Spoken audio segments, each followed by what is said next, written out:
ಸಂದೇಶವನ್ನು ಹೇಳಲು ಇಚ್ಛಿಸುತ್ತೇನೆ. ನಾವು ಎಚ್ಚೆತ್ತುಕೊಂಡಾಗ ಭಾರತ ಮಾತೆ ಎದ್ದು ನಿಲ್ಲುತ್ತಾಳೆ. ನಾವು ನಿಂತರೆ ತಾಯಿ ಕುಳಿತುಕೊಳ್ಳುತ್ತಾರೆ. ನಾವು ಕುಳಿತರೆ ತಾಯಿ ಮಲಗಿಕೊಳ್ಳುತ್ತಾರೆ. ನಾವೇ ಮಲಗಿದರೆ ತಾಯಿ ಇಲ್ಲವಾಗುತ್ತಾಳೆ.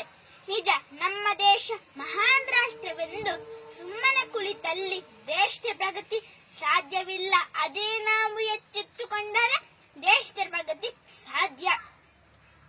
ಬನ್ನಿ ಸ್ನೇಹಿತರೆ, ನಮ್ಮ ದೇಶವನ್ನು ಸಾರ್ಥಕಗೊಳಿಸೋಣ, ನೆಲದ ಋಣವನ್ನು ತೀರಿಸೋಣ. ಬೋಲೋ ಭಾರತ್ ಮಾತಾ ಕೀ ಜೈ. ನಾನು ಈಗ ಕನ್ನಡದ ಬಗ್ಗೆ ಒಂದು ಸಂದೇಶವನ್ನು ಹೇಳಲು ಇಚ್ಛಿಸುತ್ತೇನೆ. ಕನ್ನಡಕ್ಕಾಗಿ ಕೈ ಎತ್ತಿ, ನಿಮ್ಮ ಕೈ ಕಲ್ಪವೃಕ್ಷವಾಗುತ್ತದೆ. ಕನ್ನಡಕ್ಕಾಗಿ ಕೊರಳೆತ್ತಿ, ಅಲ್ಲಿ ಪಾಂಚಜನ್ಯ ಮುಳುಗುತ್ತದೆ.